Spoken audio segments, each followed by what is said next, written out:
எல்லாருக்கும் வணக்கம். Welcome back to Pooja's world. இன்றைக்கி சூப்பரான ஷாஹி எக் குருமா தான் பார்க்க போகிறோம். என்னோடய ஸ்டைலில் வாங்க எப்படி செய்யணும்னு பார்க்கலாம்.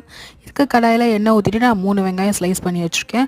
அந்த எண்ணெயில் சேர்த்து நல்லா வதக்கி எடுத்துக்கோங்க. கூடவே ஒரு 4 தக்காளி சேர்த்துக்கிறேன். அதுக்கப்புறமா ஒரு கைப்பொடி பார்த்திங்கன்னா முந்திரியை சேர்த்து நல்லா வதக்கி தனியாக எடுத்து மிக்சியில் போட்டு ஒரு பேஸ்ட் மாதிரி அரைச்சி எடுத்துக்கோங்க. இனிமேல் அதே கடாயில் கொஞ்சமாக எண்ணெய் ஊற்றி வேக வச்சுருக்க முட்டையை ஸ்லிட் மாதிரி பண்ணி ஓரளவுக்கு கலர் மாறினதும் நம்ம தனியாக எடுத்து வச்சுக்கலாம். கடாயில் பார்த்தீங்கன்னா 3 டேபிள் ஸ்பூன் எண்ணெய் ஊற்றிட்டு நம்ம பட்டை லவங்கம் எல்லாமே ஆட் பண்ணிக்கலாம். ஹோல் கரம் மசாலா ஆட் பண்ணி அது பொரியிற வரலாம் வெயிட் பண்ணலாம். எண்ணெயில் 1 டேபிள் ஸ்பூன் மிளகாத்தூள் ஆட் பண்ணி நல்லா மிக்ஸ் பண்ணி விட்டுடுங்க.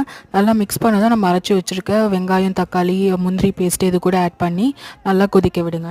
டிஷ்க்கு 1 டேபிள் ஸ்பூன் மிளகாத்தூள், 2 டேபிள் ஸ்பூன் மல்லித்தூள், அப்புறமா 1 டீஸ்பூன் கரம் மசாலா சேர்த்து நல்லா மிக்ஸ் பண்ணி விட்டு வேக வச்சுருக்க முட்டையை வறுத்து வச்சுருக்கோம் அந்த முட்டையை இதில் ஆட் பண்ணி ஃபைனலாக க்ரீம் இல்லைனா தயிர் சேர்த்து இறக்குனிங்கன்னா சூப்பரான ஷாஹி எக் கறி வந்து ரெடி ஆகிடும். டிஷ் பிடிச்சிருந்தா சப்ஸ்கிரைப் பண்ணி சப்போர்ட் பண்ணுங்கள்.